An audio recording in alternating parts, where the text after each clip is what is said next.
Welcome to Politics Done Right. I am your host, Beto O'Rourke. This is the progressive program that will take the mystery out of politics. This is the program that will encourage you to make sure government becomes we the people. Whether you are liberal, conservative, or otherwise, you get to air your point of view. Remember, you can also send me a tweet to EGBERTOWILLIES.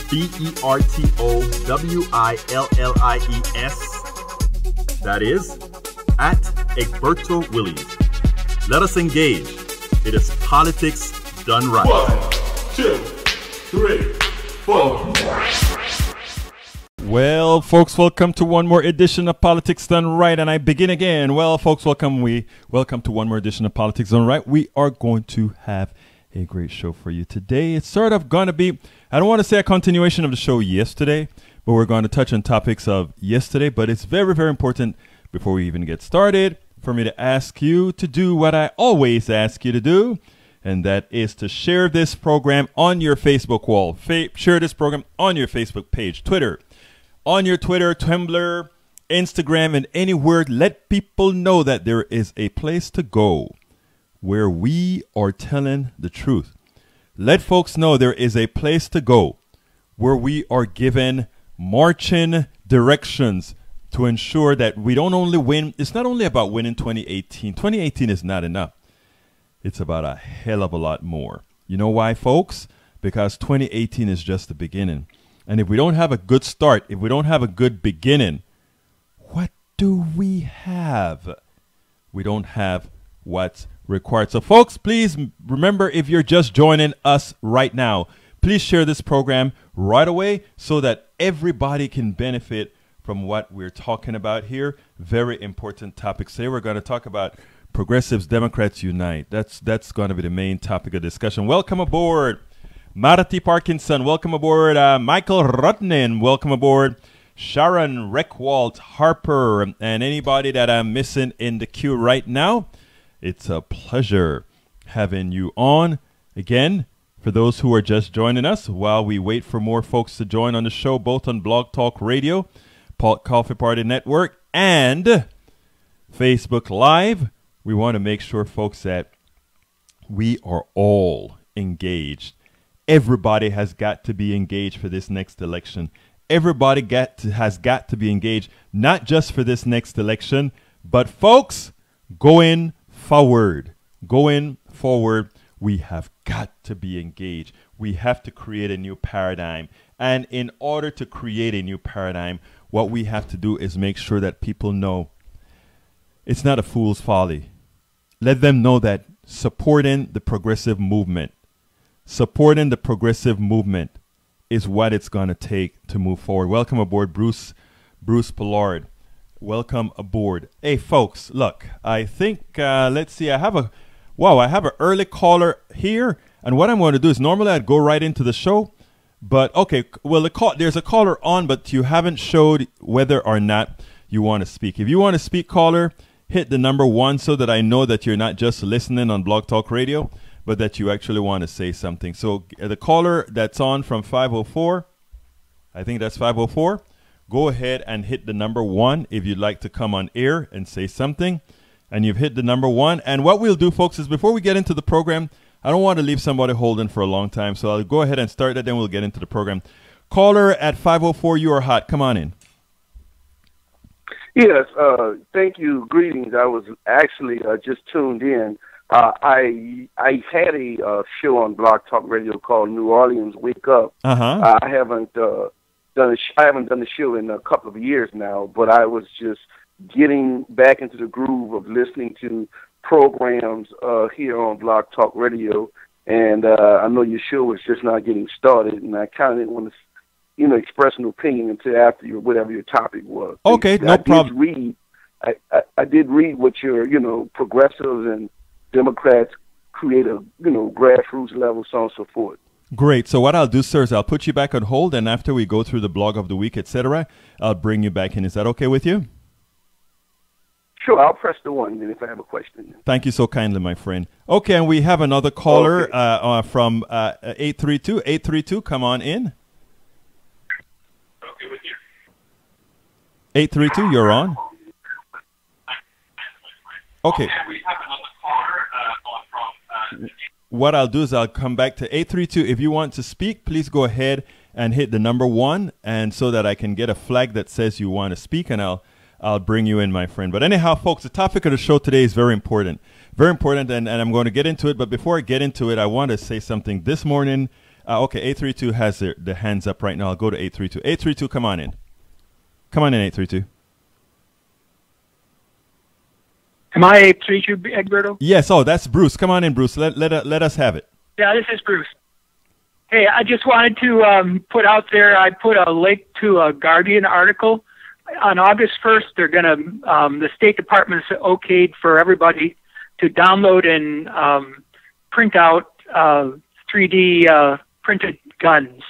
And the problem with those is that, everybody could print them. There are even plans for an AR-15 if you want to.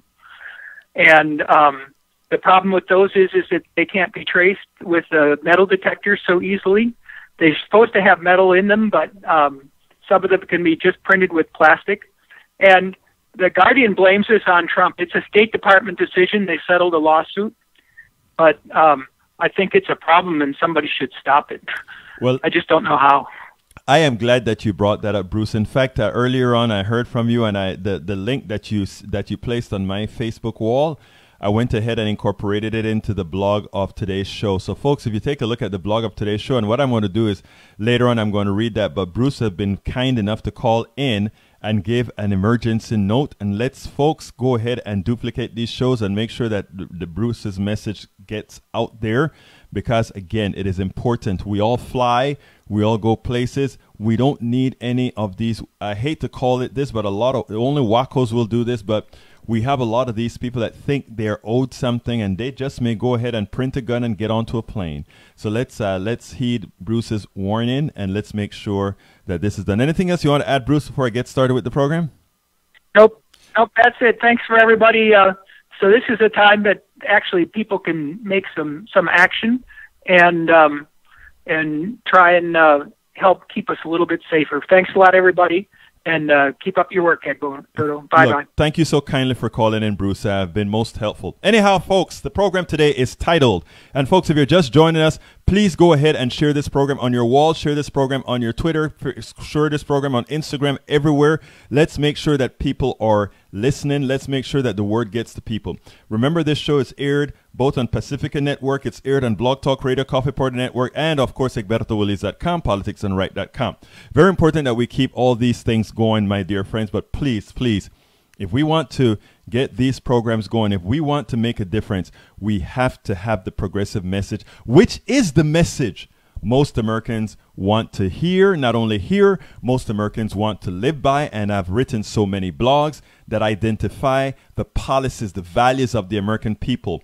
And when we do that, when we do so, it is clear, it is absolutely clear that's what Americans want. Anyhow, today's title, like I said, it's sort of an appendage to the program yesterday. Progressives and Democrats must unify at the grassroots level now.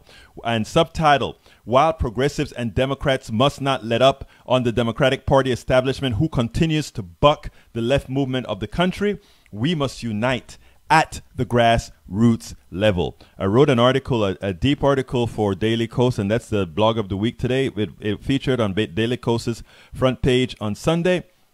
It generated a hell of a lot of ruckus out there. Some folks believe that the purpose of this part was to divide the party. Some people think it wasn't divisive enough. Some people thought it was just right. But you should check it out both at Daily Kos or at EgbertoWillies.com. Anyhow, yesterday's show was all about the Democratic Party establishment, the Corporatist Democrats, and those who have not had the real interests of the middle class and poor at the forefront. Today, we discussed why we must unite at the grassroots level. We have a tactical fight to fight, and if done correctly, guess what? Progressives, all of us, are what? Unbeatable. Folks, I am trying to have people believe this reality. Many folks have not yet instantiated this in their heads as yet. Americans, let me tell you something. We are unbeatable. The values that we represent, the values that progressives represent, they are unbeatable. Right? But if people can just get the faith that we will follow through, if they get the faith that it is going to happen, folks, it will happen. If you're just joining us, welcome aboard, Marty Parkinson. Welcome aboard, and anybody else that I've forgotten to get to right now. It is important that we share this on Blog Talk, rather on your Facebook Live or your Facebook wall and everywhere, so that more people see it. Okay, before I get started, I want to reiterate what Bruce had to say. Action needed. This is very important. Action needed. A few days from now, anyone with a regular internet connection and a 3D printer will be able to make their own untraceable guns in just a couple of clicks. This includes terrorists and people who can't pass a background check. Incomprehensibly, the Trump State Department is about to allow a company run by a self-proclaimed anarchist to post its gun blueprints online in files that can be set up directly to a 3D printer to print guns on demand. To add more danger to the situation, many of these guns can be printed entirely in plastic, so metal detectors won't catch them. These plastic guns could easily be snuck onto airplanes, into music festivals, and government buildings. 3D printed guns will also undermine the work of law enforcement, who may recover untraceable guns at crime scene and find their criminal investigations stymied before they even get off the ground. Downloadable guns completely undermine our federal and state firearm laws, which at their core block gun access for the people who pose the most serious danger to the public. Tell Secretary Pompeo to stop downloadable guns. And there's a link in our blog for you to do so. Folks, please do so. Hi, Alexis Betancourt. Welcome aboard. Welcome aboard from New Jersey. Look, folks, from New Jersey. Welcome aboard. Folks, please do remember, if you're just joining us, share this thing share this link. The link that you're watching us on Facebook, on your wall. Share it on your page, Twitter, everywhere else. Please go ahead and do so. That is how we get the message out. But, folks, I'm going to get right with the program, because you know what? I'm going to want to entertain questions by phone. Do remember, this is a phone or call-in show as well. You can reach us at 646-716-5812. Again, that is 646-716-5812. Look, we can take up to 50 calls at a time. That's a plan that we bought, up to 50 calls at a time. We never get to use it, hardly, because many folks don't call in. But you can call in and make your voice heard. Unlike other programs, what we do here is remind you that this is your program. You can direct where this program goes because it is yours. You subscribe to it. You decide what happens. But we also want to let you know that what we speak here is the truth. If and when we ever make a mistake, we're not like national news, or we're not like the mainstream media. We correct ourselves. I must admit, however, we don't make a whole lot of mistakes because we try our utmost best to do our research. And moreover, welcome aboard William Bill McCloy, the hardest working politician in Harris County and likely the country. This guy is going to help us turn Harris County completely blue. When you go to the polls, I normally don't speak as a host what to do, but I'm going to tell you guys something. Taking my host hat off. Okay, it's off.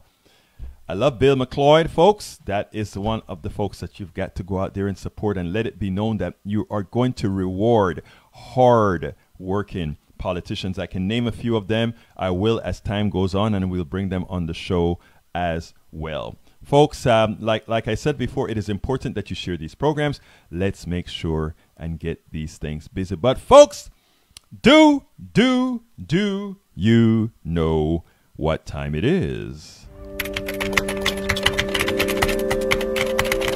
It's time for the weekly blog post.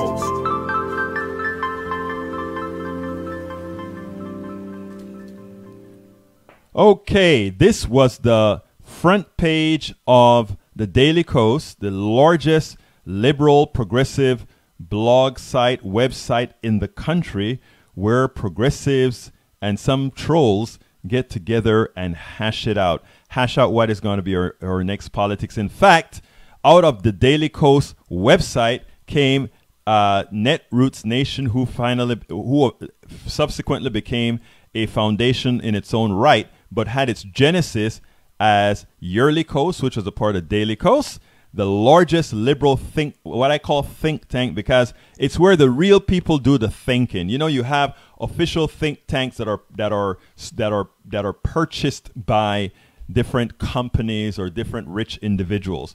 Well, the Daily Coast is in its own right a think tank of grassroots people, a think tank of everybody. And I want you guys to remember that not only do I want to see you guys at egbertowillies.com, at politicsdoneright.com, but also at dailycoast.com. If you want great conversation, do you want active discussions where people are not scared to tell the truth or disagree, disagreeably or agreeably, that is the place to be. But anyhow, this was a topic, and as usual, over the recent times, Egberto has been sliced to smithereens on Daily Coast when I get on the front page, because I don't write articles to make people happy. I write articles with the expectation that it is the truth, with the expectation that it will be taken in the spirit that it was written, with the expectation that we would use this and grow from it. I grow from reading other people's thoughts. I grow from listening to all of you guys when you speak, and I then reanalyze and turn it into concepts of what I do. We all must cooperative learn. Crowdsourcing is the most effective way of learning. Why? Because one mind is never enough. Several minds always or nearly always come out with the right answers, as long as what we're talking about isn't known as the perennial group think. I hate group think. What I love is individual thinking that coalesces onto something substantive that makes a difference. And everything that I know is either read or crowdsourced from substantive folk, from people that make a difference. Anyhow, the title of the blog of the week: Progressives Can't Let Tactical Differences Cause Defeat. The Beto O'Rourke example. And this is not a local story. This is not a Texas story, but it does have very local appendages. And I would hope for you listening all over the country, please listen to it in the spirit in which it was written, which is all positive. Okay?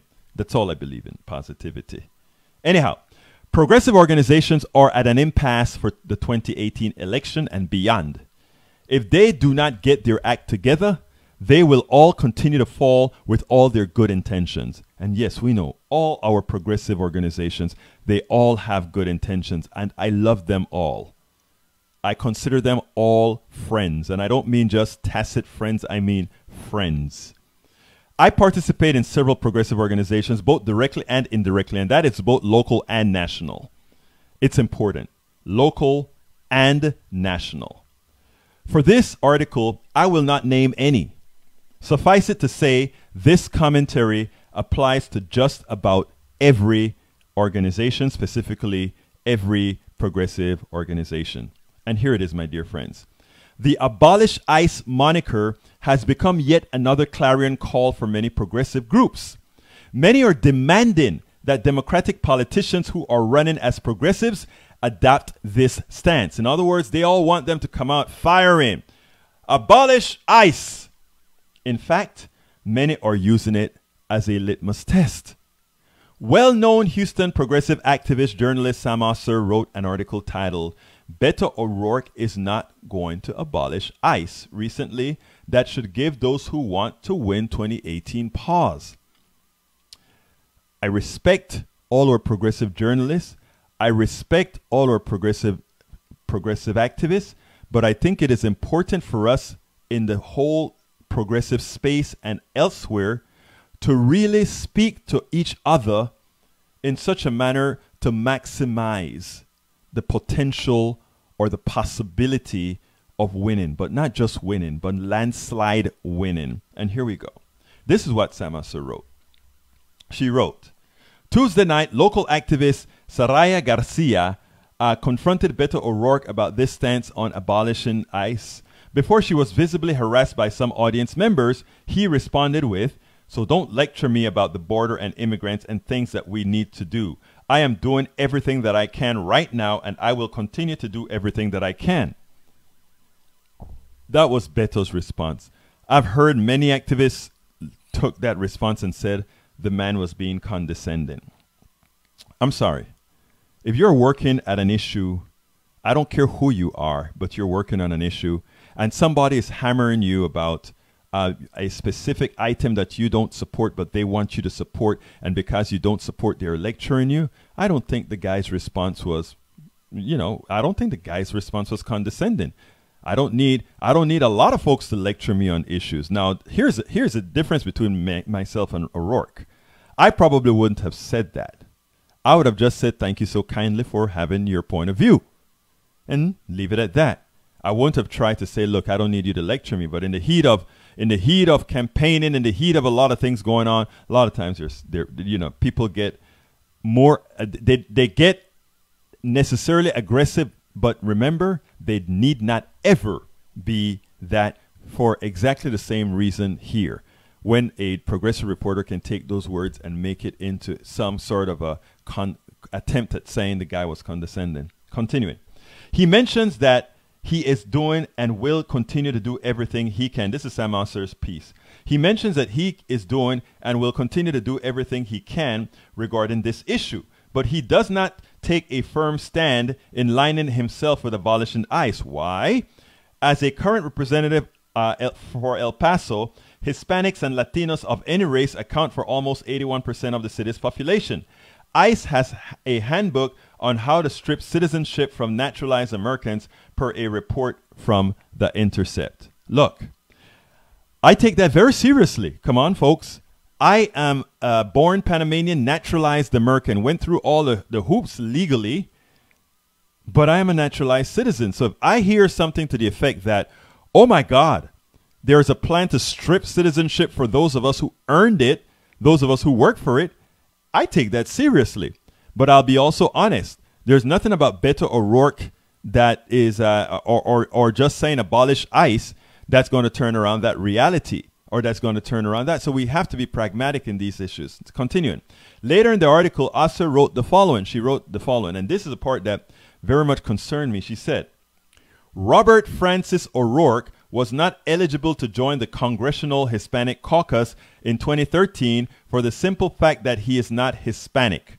Robert Francis O'Rourke uses Beto to pander to the Hispanic demographic the same way Rafael Edward Cruz uses Ted to pander to the white demographic. I want to stop for a second before I continue reading that. This upsets me, okay?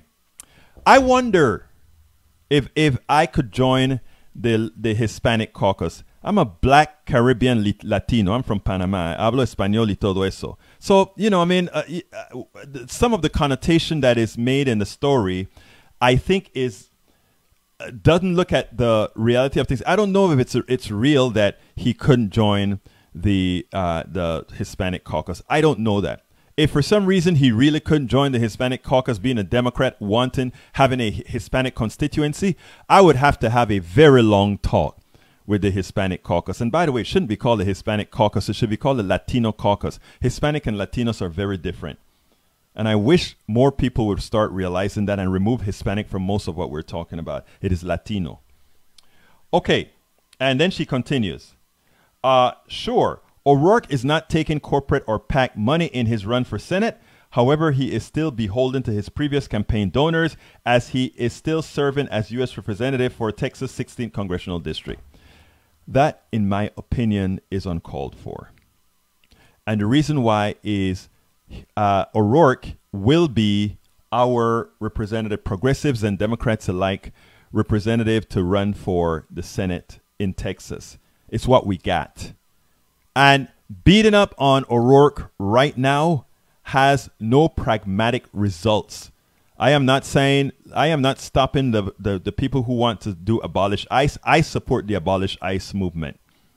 But I'm holding no politician to that litmus test. You must believe in abolish ICE. If I want to get abolish ICE, or if I want ICE abolished, what I will do is work my ass off to make sure that we get enough progressives elected in Congress and we get a progressive president who would then have the right to abolish ICE. But to sit down here right now and say abolish ICE, and have a big moniker of that without looking at the complete implications of how that affects the election is short-sighted at best, and it's not. And what I try to tell a lot of folks at Daily Kos, there's not one person at Daily Kos that can put bear on my left-wing bona fides.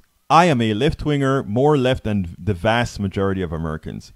But there's one thing that I understand. I want to win, and I understand that I don't have all the answers, and I understand that I'm not always right, and I understand that other people have other opinions, and I understand there are gray areas, and I understand that it isn't necessary for all of us to agree. And mostly I understand that in order to move forward, even among the progressive and democratic bases, we have to come together and have some sort of a compromise where we live together. There are certain things I will never change certain Democrats about. There are certain things I'll never change certain real progressives about.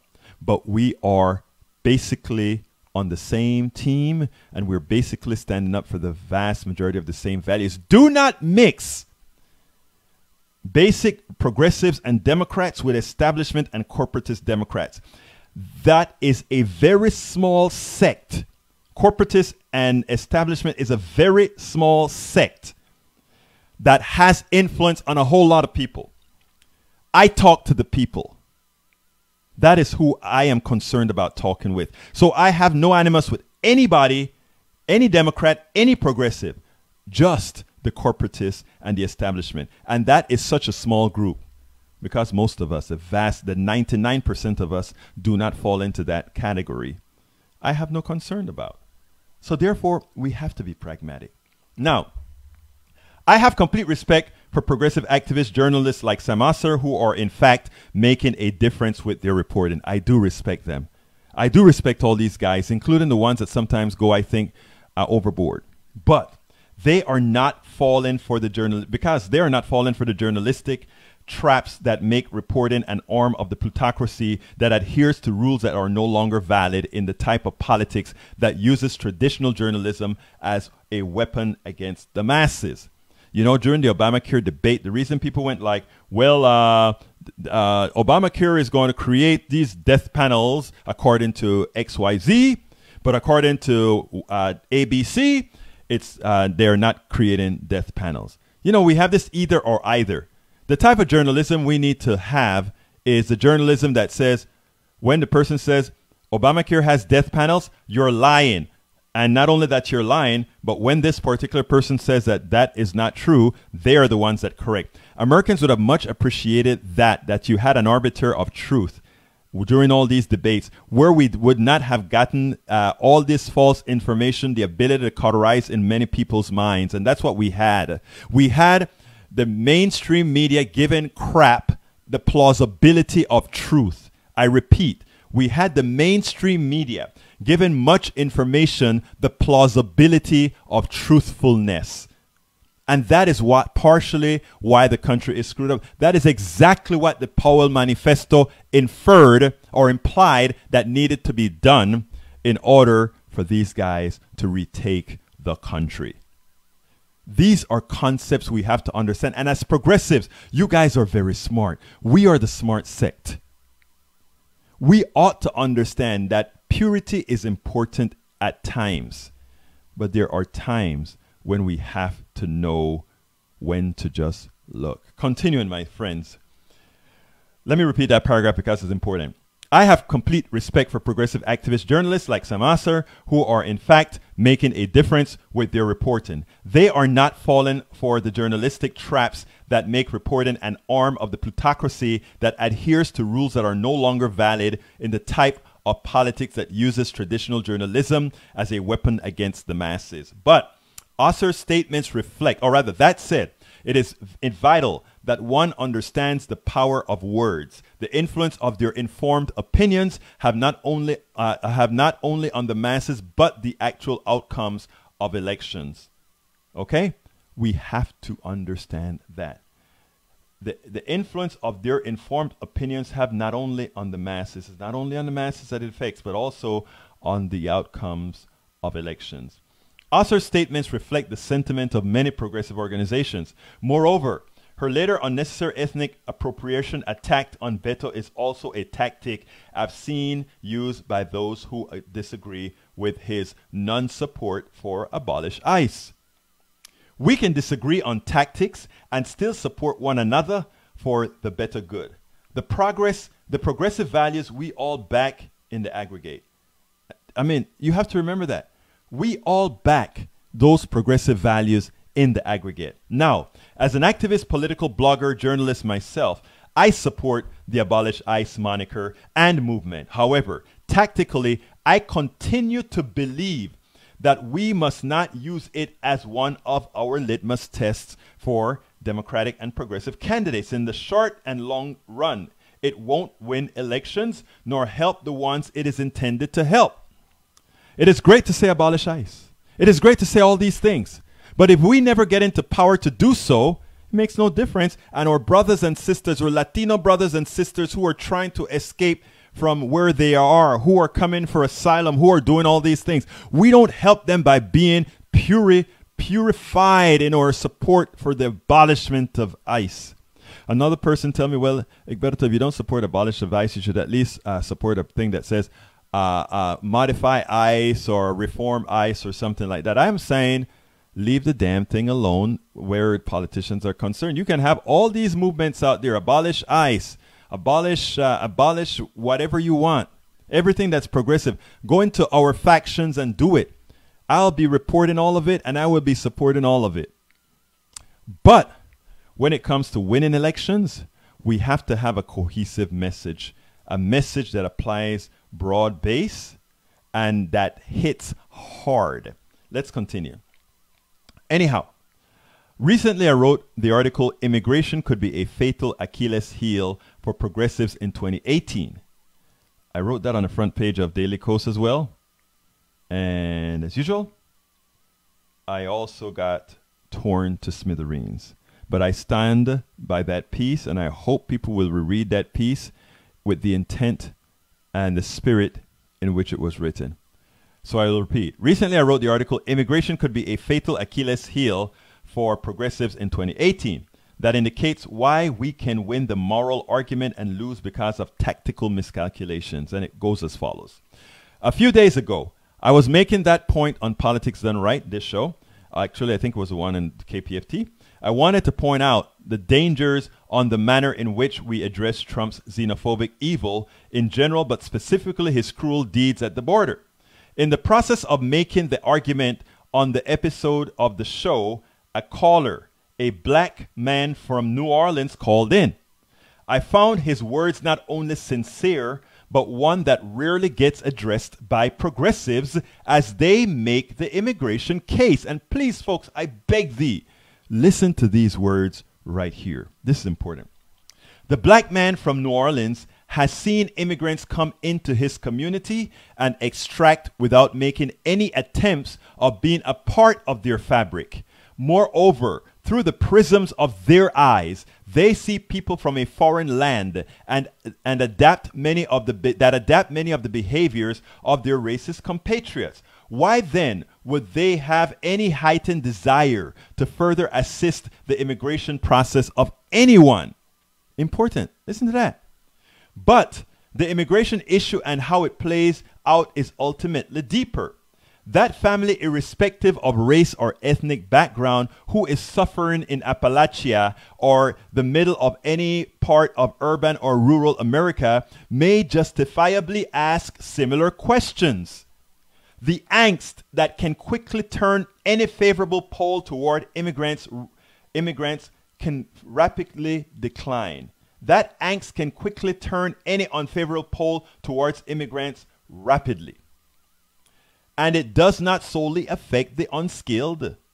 Attacking HB1 visas can promptly bring the professionals into the anti-immigration fold as well.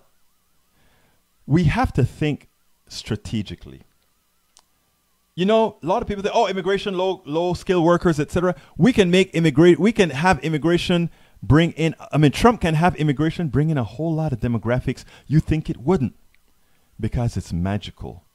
It is saying whereas you're suffering, you're taking care of others while here folks are suffering. We know better. But that is something that can be spun to the mind that isn't willing to go a step deeper, to think through different levels of indirection. So we have to be cognizant and know that not everybody has the degree or level of thinking as the other. And that some can be easily fooled.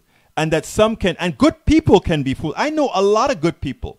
There's one friend, a right-wing friend at Starbucks, who finally came up to me and said, Egberto, I have the immigration answer. And I think it is over time he was able to think out of the box. In other words, he was able to isolate himself and think. And he said, I came up with the right answer. And the man did. We'll discuss that some other time. That's beyond the scope of today. But anyhow, if progressives do not modify our narrative and also learn to walk and chew gum at the same time in a cohesive manner, then the immigration poll numbers can turn on a dime. And once again, the moral argument would succumb to fear. And that is what always happens, right? The only reason Republicans can win is they put the fear into people who think they're losing something they never had or will never get. That is their goal. The Powell Manifesto lays it out implicitly. I mean, we know what's right. We know how to make America a more equitable society. We know how to do that. In fact, we started to do it until Reagan. We actually started to get it done. Yes, there were bumps in the road because as we make mistakes, we correct them. I could look at you and say the welfare state in some manners was instrumental in breaking up a large number of black families because of the rules that were written. A lot of the rules that were written were pretty racist, and in doing so, they broke up a lot of the black families. So for my conservatives listening to me, that's the truth. Many of you have even told me that, and I told you straight out, you know something, guys? You're right. But not because it was written incorrectly means it could not be written correctly or corrected. And I can talk about issue after issue, issues that affects all poor people, issues that affect middle-class folk. It's not about throwing these things away. It's about making them better. But we have to understand, if progressives do not modify our narrative and learn to walk and chew gum at the same time in a cohesive manner, then the immigration poll numbers can turn on a dime. And once again, the moral argument would succumb to fear. At the same time, we are fighting like hell for our immigrant brothers and sisters on the border. We must visibly, or rather, I need to change this in the positive sense, in the active sense. I read that wrong. This is what I want to say. At the same time, we are fighting like hell for our immigrant brothers and sisters on the border. We must visibly enter distressed communities and let them know we are fighting for them too. It is not a zero-sum gain. We must be in the ghettos, the progressives. I don't see us there many times. We must be in the barrios, progressives. I don't see us very many times. We must be in Appalachia. We must be in West Virginia. All those places where they hate progressives. All those places where they think we have horns. We should be there. We should be strong enough that when they're cussing us out, when they're telling us we pinko liberals, we can say, okay, now can we talk? Can we talk? Can you tell me what you want? Can you tell me what you expect? Can you tell me what wasn't given to you? Can you tell me what wasn't allowed you to create for yourself? We ought to be there. We shouldn't be scared. We are progressives. But we're not. When people talk about the left and the right coast sometimes, it is true. There are a lot of times that we are there and we simply feel good about ourselves. Those people don't care about us. They're not going to listen to us. You know, they're dumb. No, they're not. I know a lot of these people. They're just scared and uninformed. I was scared and uninformed on a lot of issues myself. There are a lot of progressives that are scared and uninformed about their fellow right-wingers. A lot. And that is the job of the Powell Manifesto, to teach us how to separate in factions, to infiltrate and teach the wrong things. And those of us who know the truth and those of us who are indoctrinated will fight among each other, and we don't look to see who we must be fighting against. That is it, folk. That's why I tell you, when you want to win the game, let's get into those areas, man. There are more. First of all, forget about Appalachia for a little bit, just a little bit. I don't want to ever forget about them, but just for now. There are enough Democrats and progressives out there that, given the message, you walk into barrios and ghettos and all these places, and I'm using that stereotypically, forgive me for anybody who's offended by that, but I stand by the stereotype. Go into these places, because that is where progressives don't go. Usually we go in most of the places that are, we find pretty cool and that sort of thing, but we got to do better than that. We got to brown up ourselves as well, right? That's what we got to do if we're going to make a difference, and get into these communities and watch how the votes start to flow and follow you. And the same thing goes with Appalachia. Have you ever sat down and spoken to one of these guys, absent all the noise? I have. I've sat down and spoken to somebody who, when they first met me, hated my guts because of who they thought I was. They thought I had horns. It didn't help that I had too much pigmentation in their thoughts and what they thought about all the folks with my pigmentation, but we broke through that. Folks, you really want to work for progressive values, you really got to do it. Talk is cheap. You really have to engage in what we preach and engage in what we talk about, and that is how we get the job done. Let me close up with the blog. It's a couple more paragraphs left. In effect, the immigration issue is not only about doing the morally correct thing, it is about educating and dispelling misinformation and false beliefs. Progressives can support all our movements even if we do not entirely agree with them tactically. Ultimately, our shared values are the same and reflect those of much of society. To win, and I give you the examples as to why our values are the one that societies wanted. The polls say it all. I don't have to ask about that. I don't have to ask my right-wing brothers and sisters, including some in the room, whether it's the values of progressives that most Americans want, because the polls are absolute.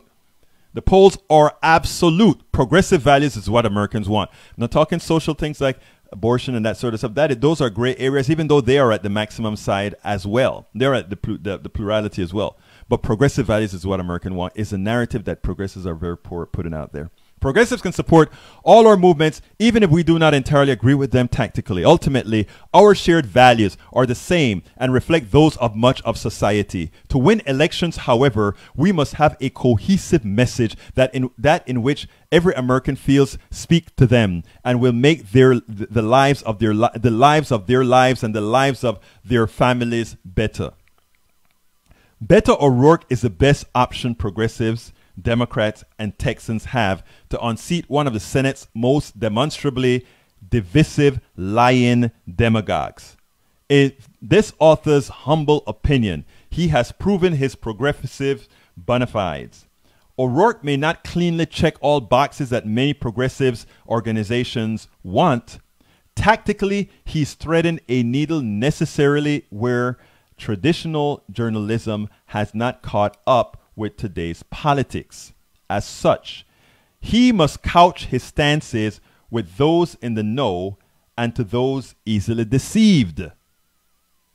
As such, he must couch his stances. He must cater his words with those in the know and to those easily deceived.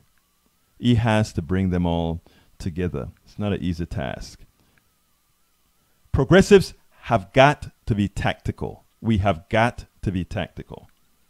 There are times when we must temper purity for pragmatism. After all, our goal isn't solely to be morally correct, but to win elections so we can effectuate our policies that are better for all Americans. I repeat, I take umbrage with what we stand for. I think it is clear what we stand for. The polls say that Americans support what we stand for. I'm coming to 5:04 now that we're done with the blog of the week. Remember, folks, it's a call-in show. Give us a call at 646-716-5812. Again, 646-716-5812. Caller at 5:04. Do you want to add to the discussion, sir? Yes, sir. In fact, I am the guy from New Orleans that you referenced just a while ago. I didn't even remember. I read you were from Panama. I said that must have been the show I called. Right. Maybe about a month ago. About a month ago or so. I want to say that Right. I want to say when we look at the landscape of the Democratic Party, that is the party, the viable party that those who do not like the Republican candidate Trump, that we have to look at, is very confusing on the ground. Mm-hmm. For example, you have your traditional, you mentioned your corporate Democrats, so on and so forth. That would be the majority of the Democrat representatives in the House and the Senate. Yes, sir. But you have your traditional loyal constituents of the Democratic Party. You have your African American electorate, which is a very large block in the Democratic Party. And then you have, when you look at then you have the Latino electorate, which demographically we know they consist of those in the Southwest, the Northeast in New York, Puerto Ricans, Dominicans, so on and so forth.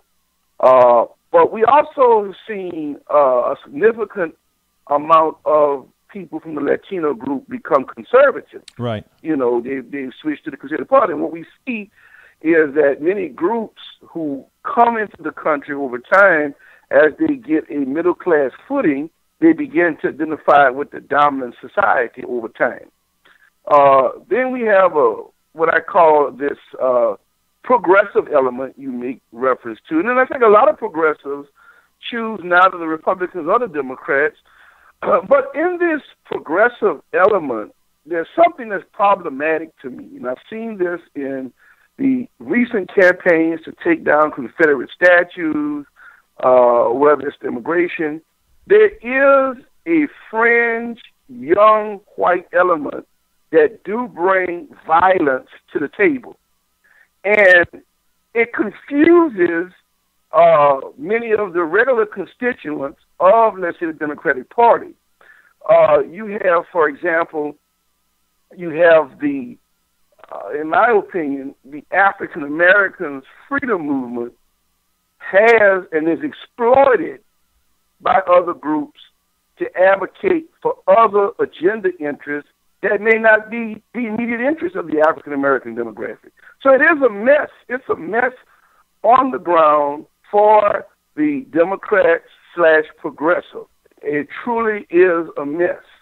And, for example, in New Orleans, we were one of the cities where we had a big situation to take down the Confederate.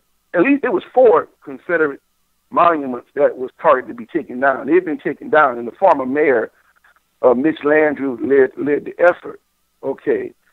And in Charlottesville, we saw that. But I guess my question is, who is this young white element that comes in the name of support, and they do kind of introduce the violence? I mean, are they privileged, spoiled white kids who, after they're finished playing with social justice, they're going to become conservative? I mean, this element concerns me. And I get what you're saying. First of all, as with everything in the progressive movement, we have all factions. There are some factions that promote a certain level of, I don't want to quite call it violence, because it's nothing like what we see on the right. But what they want to do is they figure, if those guys are going to be busting heads, we are going to be busting heads as well. These are young folk who are saying we're going to take no bull. All right. How do I work with those groups? I mean, some of them right here in Houston, Texas. The idea is just try to temper the emotions there. Okay, they are on our side. And I cannot sit down here and put them all in one box and just say they're a bunch of privileged white kids, because I know quite a few privileged black kids that hang with a whole lot of these guys as well. So these are people who are purist, idealistic, and sometimes it's very hard to talk to them because they see the wrongs that the plutocracy has done. They see the wrong of the system, and they want to end it now. And in their minds, ending it means just going out there and raising hell. So my thing with all of us is to just try to temper these guys' emotions, because we don't want to lose them. We don't want them to be, okay, they don't want us either, c'est la vie, we're gone. So you're correct about that. You're also correct about all these different factions that we have in the Democratic party, if you will. And I like what you said about the black folks being one strong portion of the Democratic Party and Latinos as well. What you find is a lot of people look at Latinos as if it's one big monolith. A Mexican Latino is completely and entirely different than your typical white Cuban Latino that came to this country. In fact, most white Latin Cubans identify themselves simply as white, and they only use Cuban when necessary. Okay, I'm telling you this from experience. I am a Latino. I'm a black man. You see me on Blog Talk Radio. I'm as black as they come. I'm also a Latino. I'm also Caribbean. So what I'm trying to tell you is Latino. I kind of hate that they put Latino in a demographic as they do blacks, whites, and Asians, because Latinos have such a large spread. There are Asian Latinos, okay? There are Asian Latinos, Indian Latinos. All of us, if you come from Panama, you can look like me, or you can look like Bill Gates, or you can look like Dong Chang, okay? And you can look like any one of these people that I just mentioned and have the Latino moniker. So it makes things a little difficult. And that's why Latino is sort of one of the hard demographics to really identify as who they're for, whatever. But in general, the fact of the matter is, my friend, is in general, people of color, and when I say people of color, I'm including Latinos, vote progressive, Democratic by necessity, right? It's not that is just how they vote. And the reason for that, again, is that the other party really is a nativist party, and it has been a nativist party for a long time. There are many people like Colin Powell and others that have been saying some truths. We need to put some people of color in that party so that we can, because you really need fight. You need both ideologies so that no one ideologies get out of whack. Now, how do we solve our progressive issue is sort of what I made this topic about. And that is understand that if we basically have the same platform and believe in the same platform, the things on the fringes, we don't need to separate or divide about. Abolish ICE, I support it, but some people don't. You may not support abolish ICE given the community that you live in.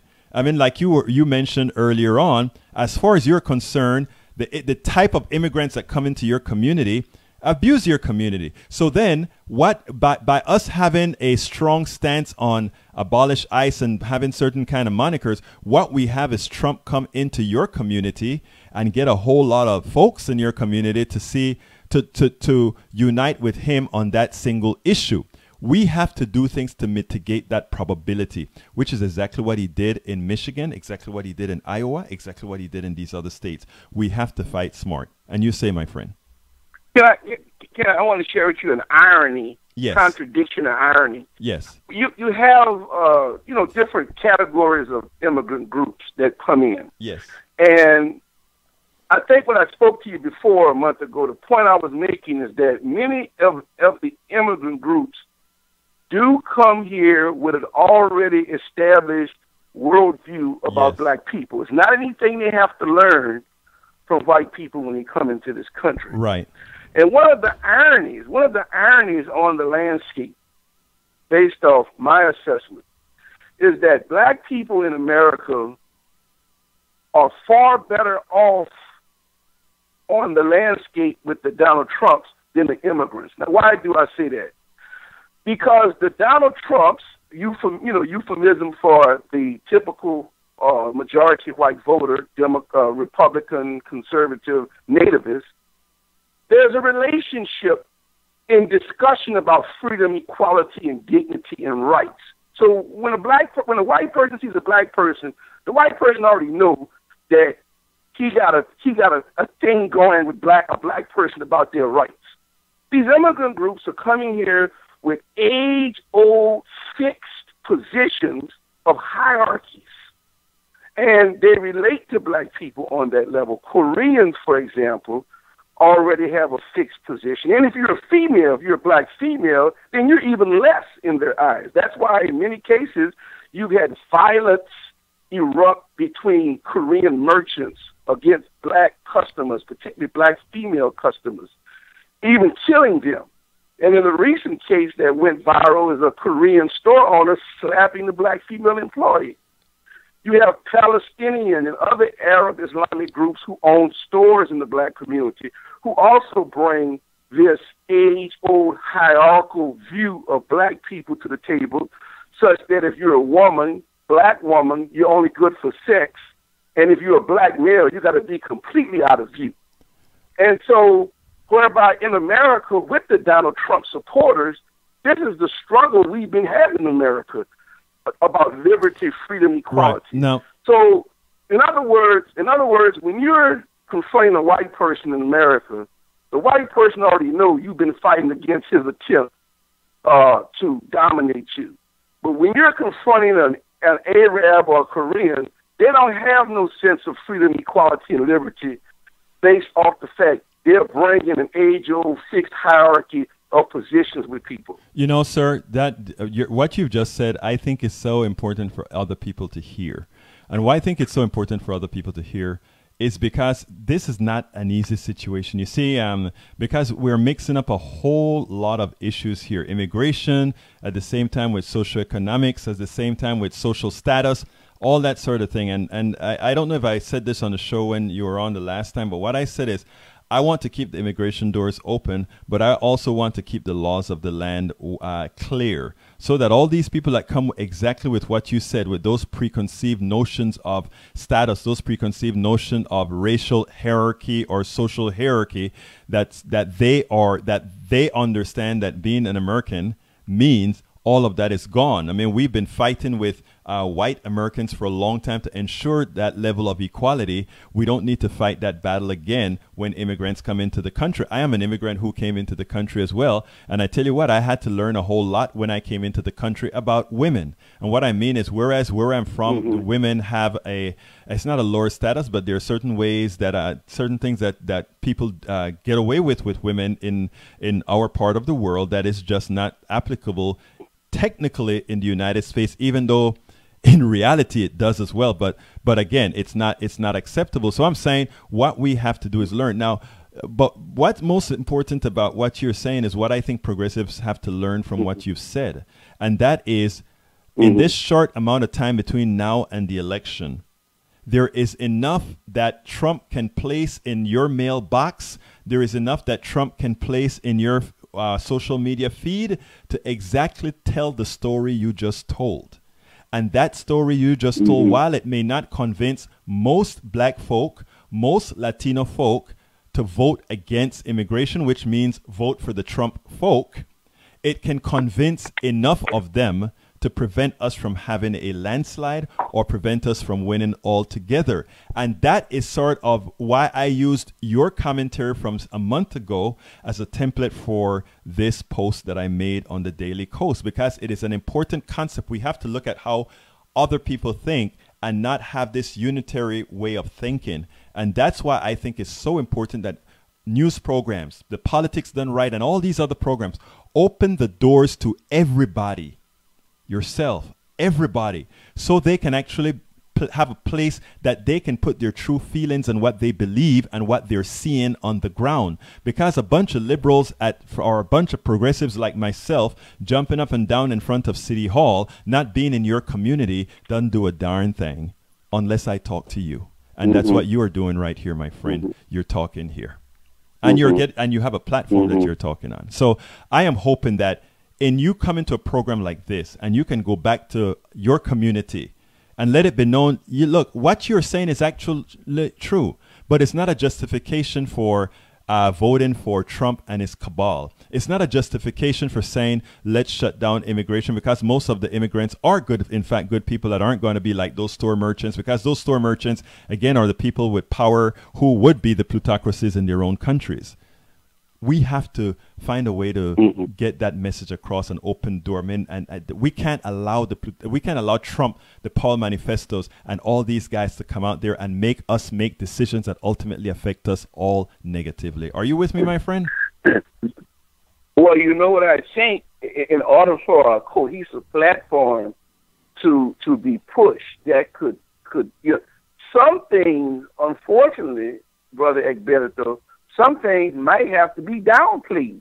Some things that we're using as a hammer against the Trump camp we might want to consider that we may not have to use that. You are correct. See, right now, you are correct, and that's the reason. Right now is. Yeah. That's the reason why I said, in as much as I support the abolish ICE moniker, it's not something I want used as a litmus test, and it's not something I want us to build a campaign on. We all support people. But look, I'm running out of time, my friend, and the show is actually over. It's 4 o'clock. But I mean, I like the last time I enjoyed the commentary, and I think what you have to say is something that everybody needs to listen to. So thank you so kindly for calling, well, sir. Can I give you the profile of the candidate you need to win? Real quickly, sir. You have about 15 seconds. You're gonna need a middle-aged white guy that's conservative, that's a Baptist or Methodist, who even indicates he might be against abortion. Okay. That's the only way you're gonna beat Trump. All right. Hey, I don't agree with you, but we'll talk about that another time. Okay, brother? Okay, then. You have all a great one. Folks, look, I am sorry that I didn't get to read all the messages on the Facebook page, but you know that I'm going to go into Starbucks and I'm going to go answer them as soon as I download the podcast to go ahead and prepare it for the rest of the world. We're going to make sure to do that. I didn't even give a chance to do a promo for our show, so what I'm going to do is go over by about a minute or so and do so. So folks, please remember, this is Politics Done Right. Please do remember that this is a progressive show that needs your support. If you believe in what we stand for, please go ahead and become a member. Please become a sponsor. Please become a subscriber. Please go to patreon.com/politics done right. If you're listening on Facebook Live, you just have to go and click on patreon.com/politics done right. It's right there in the description. Take you directly to the page where you can become a member of our show. Please become a member. Patreon.com/politics done right. patreon.com/politics done right. Remember, this is your show. Remember that you can direct this show, and remember that everything that we do here, absolutely everything, is to move the message forward to better the lives of the poor and progressives. That is my ultimate goal. That is why I've given up all that I've given up, and many of us have given up all that we've given up, because we understand that unless all of us are able, unless all of us have access to success, we're not asking for equal outcomes. You determine your outcome. But if we have equal access to success, which we do not have now at all, we can all make it. And that's what this program is all about. I implore you to subscribe and keep us alive. We're going to Netroots next week. We're going to be broadcasting from New Orleans at the Netroots Nation, where we intend to interview quite a few activists and politicians out there. So please be a part. Patreon.com, patreon.com/politics done right. I assure you that ultimately we will get it done. It's not going to be today. It's not going to be tomorrow, but we are going to get it done. So folks, we're nearing the end of the show, and you know how I close the show every time. I am out.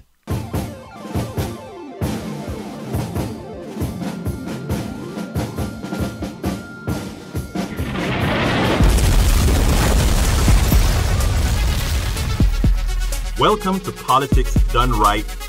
I am your host, Egberto Williams. This is the progressive program that will take the mystery out of politics. This is the program that will encourage you to make sure government becomes we the people.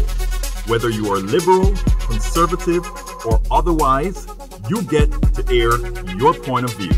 Remember, you can also send me a tweet to EGBERTOWILLIES. That is at Egberto Williams. Let us engage. It is Politics Done Right. 1, 2, 3, 4.